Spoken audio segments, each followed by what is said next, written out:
Hello, welcome back to my vlog. This is Scatter Stitches, where we follow my ADHD adventures in crafting. And I think I said that wrong. I think that's not the way I normally say it, but whatever. Anyway, I thought that today was Bridgerton Day, and then I woke up and realized, wait a minute, yesterday was Bridgerton Day. So I guess today's Bridgerton Day for me, and I need to decide what I'm going to work on.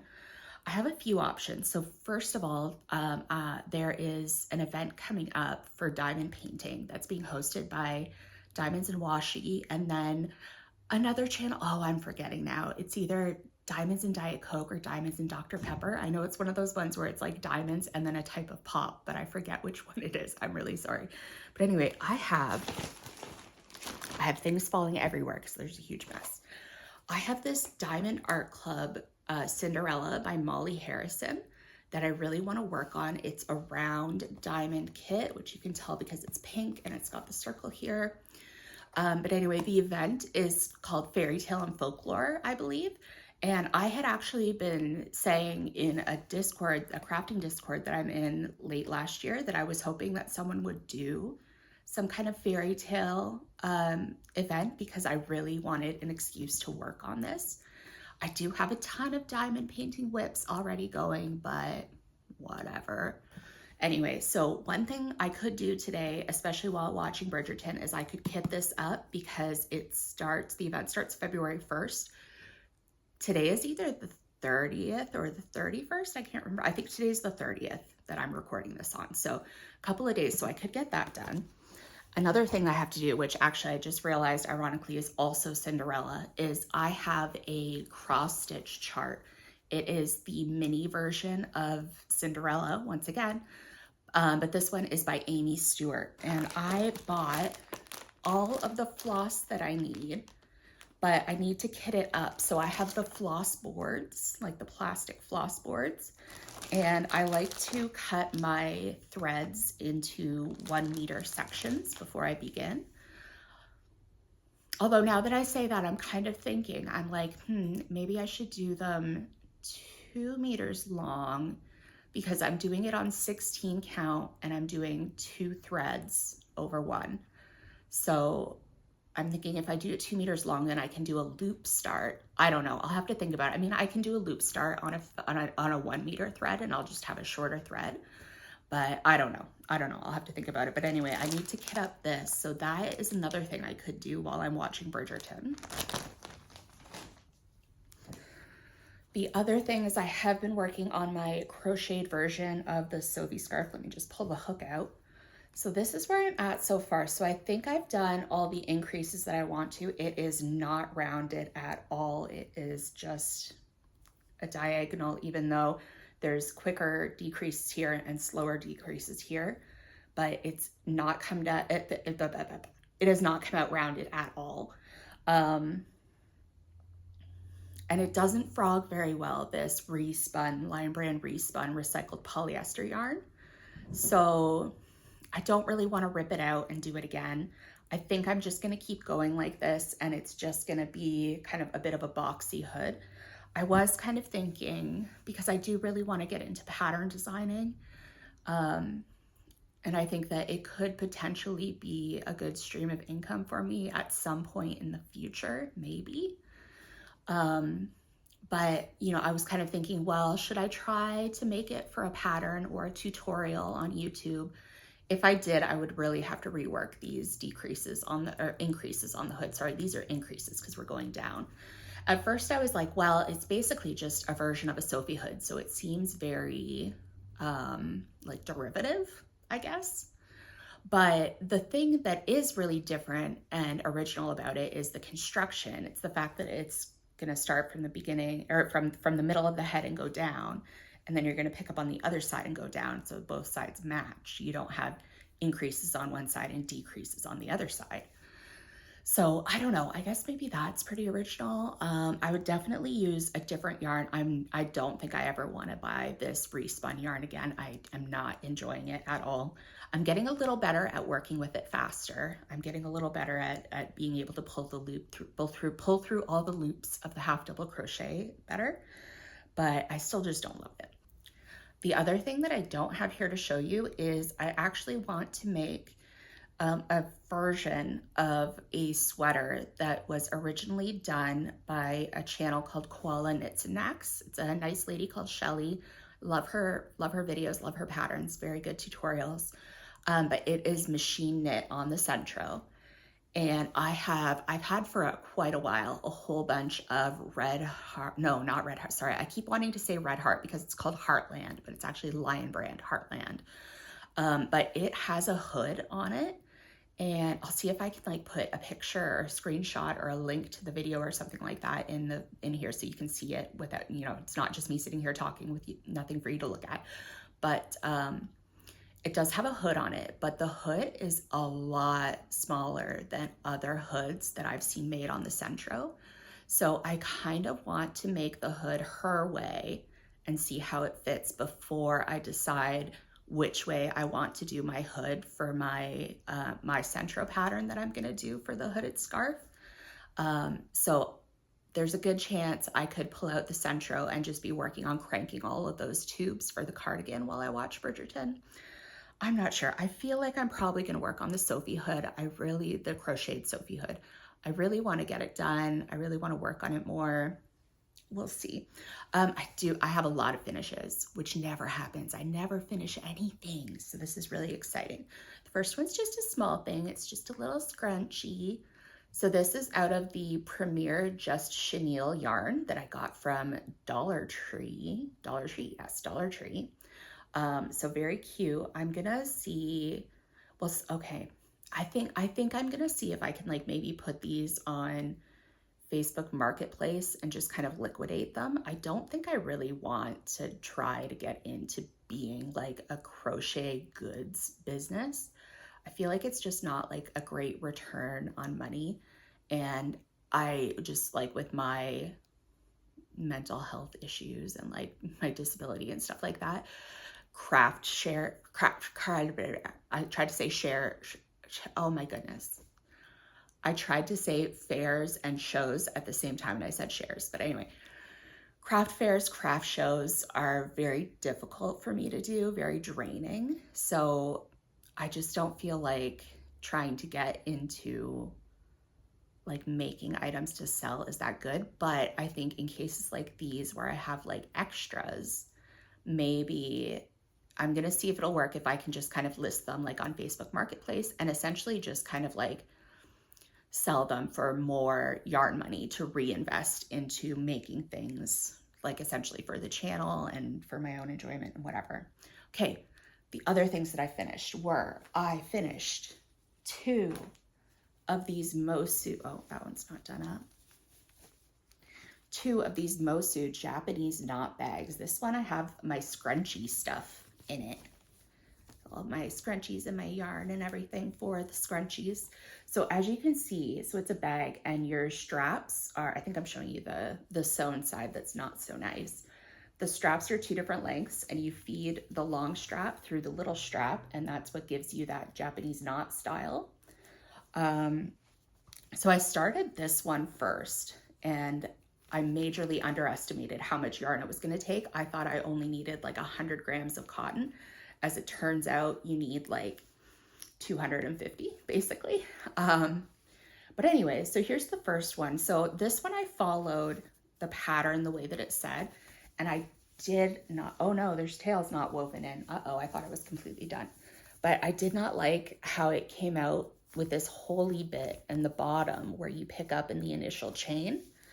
So I tried doing something different on the second one, where instead of picking up, I think I talked about this in my last vlog, instead of picking up along the top loop of the chain and then going and picking up the bottom loop on the chain, I instead picked up along the back bump on the first side of it and then went around and did it through the V's on the other side. And it's much tidier, much less open. So I'm really happy with that.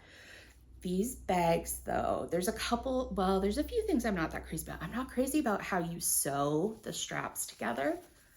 It doesn't look that good. And I noticed that like, you know, she kind of gets around it a bit in like all the pattern photos by just showing the good side, the side that is not sewn. But you know, I'm in the process of designing my own, like a square bottomed Japanese knot bag. And this is just, you know, kind of confirmed to me that I want to do my straps differently. I'm not crazy about how this looks. I probably will do some more of these bags just because they're very quick and addictive. But they are also, these ones are very small. So I don't know, maybe I should try making one that's bigger. I mean, I feel like it's a good size for holding things, like for like carrying around and stuff, but it's not really a good size for putting any projects in, which is kind of the downside. Okay, and then I was kind of on a bag kick, and I made my very first ever mesh market bag. So this is from a YouTube tutorial by Stephanie Zed. And I first saw it on Passionate Kelsey's vlog. That's where I learned about it. But oh my God, this is so fun and addictive. I thought that, well, okay, I hate doing knitted mesh. I hate it. I don't know what it is about it. It just, I don't like doing it. And I was worried that I wouldn't like doing crocheted mesh. And I feel like usually when I'm chaining, I'm having a bad time because I tend to chain pretty tightly. And I've just had too many times where I've done my chain, I've picked up the first row of stitches, and it's just been so tight that I've had to rip it out and do it again.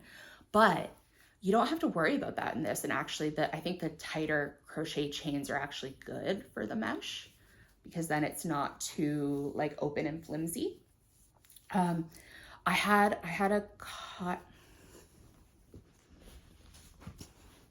one of these in this blue color, which is why I have the Mosu bag, this market bag, and I also did a dishcloth out of all of that same ball, but it was all one of these classic cotton big balls from Michaels. And I have another one here for a different bag project in this like cream color.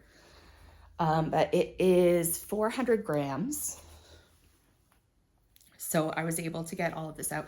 I was worried that I wasn't gonna have enough to do the big size of the bag. So I did the small size. So it's a beginning chain of 21 for 20 single crochets to start. But I ended up having like over 30 grams left over after making the small bag. So I feel like I could have gotten away with making the big bag and making the straps longer. I did 60 chains for each strap, whereas I believe it calls for 75.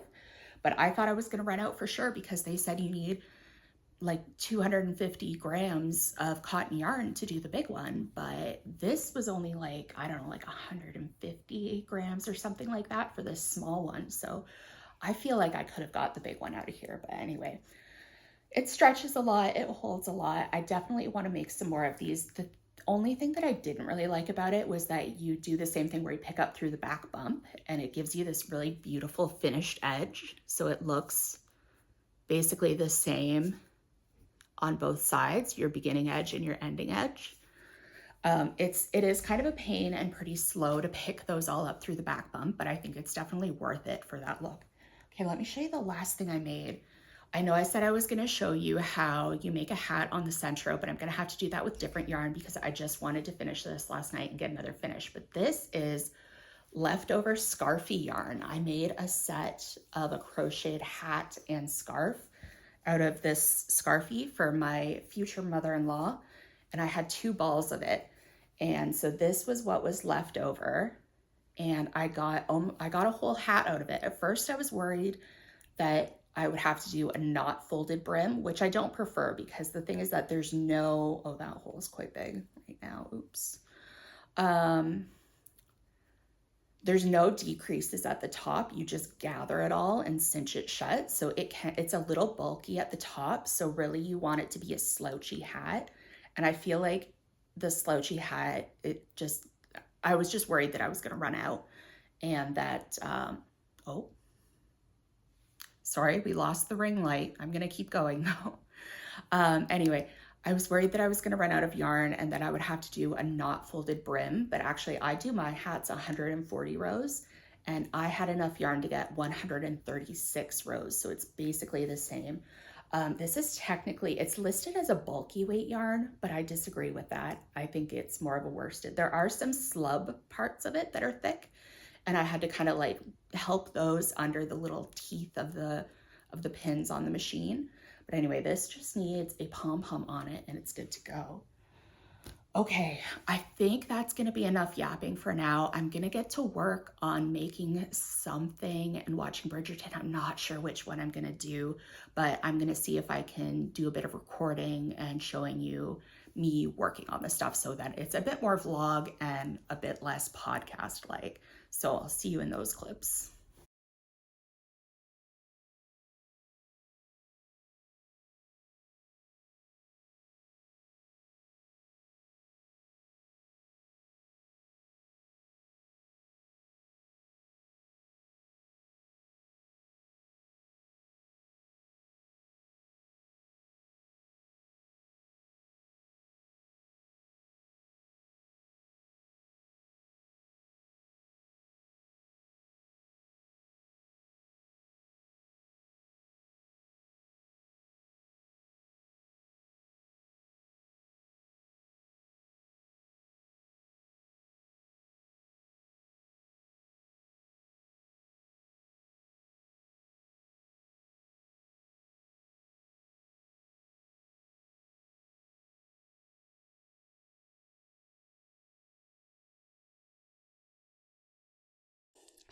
Hello, welcome back. It is 2 days later. So I didn't end up recording anything on Saturday, the day that I went to my niece's hockey tournament. But I didn't really get that much done. All I ended up doing that day was one scrunchie out of Bernat Velvet that I ended up giving to her, which was nice because normally she never puts her hair up and she just lets it be in her face all the time. So she actually put it up. So hopefully she'll use that well. Um, I did start the night before. I started this mesh market bag in the color Moon Dance. And I've been kind of going back and forth on it. So I did this one, the 30 stitches wide, which is what is in Stephanie Zed's tutorial for being the larger size. And at first I was like, oh, this is too big. I should rip it all out and do it 25 single crochets long, so that it would be kind of like an in-between size between the small and the medium. And I've been watching a lot, as I've mentioned before, I've been watching a lot of Passionate Kelsey and catching up on her vlogs.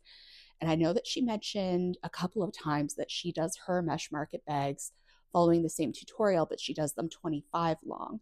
So at first I had resolved to pull this out, frog it, restart it at 25. But now today I've woken up and I've thought about it and I've thought, maybe not. I don't know. I can't decide. I don't know if I'm going to rip that out or not. One thing I do want to show you though is I finished the first half of the crocheted Sophie hood. So it's very nice doing it top down because the rows just get smaller. It's so much faster to do.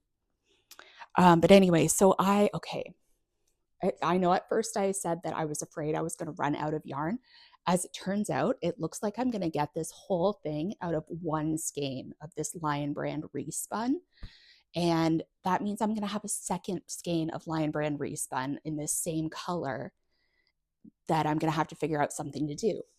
I have been thinking now that I do want to do a tutorial and maybe like launch my website, do a blog thing for and do this pattern for it, because I think because of the construction, I think it's different enough that it can be its own pattern. I don't know that I'm going to try to do like a professional like written for sale pattern, just because I want to get it like tech edited and do all that kind of stuff, and I just don't think I'm in a place to do that right now. um but I can do like the kind of like free tutorial things. So part of me is thinking, well, okay, I'm of a couple minds here. So on the one hand, I already have the other skein of respun. So I can like take pictures and film a tutorial. And I think it would be good practice to learn how to film tutorials by doing. But then I would end up with two of the same crocheted Sophie hoods. I could see if I could like maybe try to sell one on like Facebook Marketplace or something like that. But then I'm also like, do I want to make a second one? I mean, I guess I would be doing it for basically for the sake of the channel. But the other thing is that I'm not crazy about this yarn.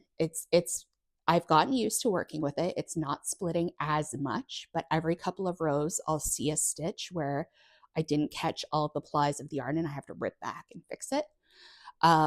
It at one point, it was like weirdly making my fingers sweat, which was gross. But anyway, yeah, so I think I mean, I'm not really a fan of this. And like, I think, and like such as, sorry, anyway, um, I feel like I would rather have it in Lion Brand Pound of Love, but then I'm thinking I already have the yarn that I've done it in that I know that it will work and that I'm pretty sure that I'm going to be able to get the whole thing out of because I want to do a border of single crochets. So this piece is 128 grams. I have 160 grams left of this skein. So 128 plus 128. And then I'm thinking I am hopeful that that is going to leave me enough yarn to do a border of single crochet around the whole thing just to clean up the edges. I guess I'll find out when I actually do it. If it doesn't and I decide to do the tutorial out of this same yarn, I think what I would do is that this is a super long scarf section and the decrease is every 4 rows. So the other thing I could do is I could change the decreases to be every 3rd row. I think that would make the written instructions kind of confusing because then on one, like the first round of decreases, you're going to decrease at the end of the row. And then the next time you decrease, you're going to have to decrease at the beginning of the row because it's going to be on odd rows. So, you know, you're going to sometimes be decreasing on the wrong side and sometimes decreasing on the right side. And I just think that has a chance to get kind of confusing. And I feel like otherwise, this would be a pretty beginner friendly pattern. I mean, all you really need to remember is that the decreases are all on one side and the other side is straight. But I don't know. I'll have to see how it goes finishing it, and I will decide then. Otherwise, I made a little swatch. I think I talked about this at some point, but this is just a little moss stitch or linen stitch crocheted swatch that I did. I have over 1.5 balls of this Pound of Love in antique white. I had made a Garter Squish blanket, which is a free pattern by Stephen West. It's a knitted pattern. And I held one strand of this antique white with a strand of Loops and Threads Soft Classic. And I made a striped blanket for my niece, which actually I'm going to give to her today because today is her birthday. Anyway, we'll see if she likes it or if she thinks it's, you know, boring and dumb because everything's dumb because she's just at that age, you know. But anyway, so I massively overestimated how much yarn I need. I thought I would need like 3,000 yards per strand. As it turns out, I needed less than half of that. So I have all this left over. So I thought, well, I would like to crochet myself a blanket. So I did some math. I weighed my swatch. I counted the stitches and the rows. And I think I'm going to be able to get, let me see, I wrote it down. So I'm going to be able to get a blanket that is going to be approximately 98 centimeters by 130 centimeters. And I'm hopeful that that will also leave enough left over to do a single crochet border around it. If not, I don't think it's that big a deal, but we'll see, we'll see, we'll see. So that I've done that now. I did the math, I did all of that. So now I just need to rip out the swatch, but I kind of want to try filming like a reel or a TikTok of it, of like, you know, doing doing a blanket without a pattern and but with a scale to like make sure that you don't run out of yarn. So I think I'm gonna do that. Yeah. So I'm not going to be able to film any of that today, so that's why I haven't ripped out the swatch yet, because I think I want to try to film it. And yeah, we'll see how that goes. You know, I don't know. I don't know about this whole trying to, you know, be like a content creator. Who knows how it's going to go. But I'm going to give it a try. We'll see how it goes. I need to create a Scatter Stitches TikTok account, I guess. So hopefully no one has already taken that name. But anyway, I'm not sure if I'm going to be able to come back in and finish up this vlog. So if not, I'm just going to wrap it up now. So thanks for watching. Please remember to like, subscribe, comment, all that stuff. Let me know what you're working on. Just let me know whatever you want. Anyway, all right, I'll see you in the next one. Bye.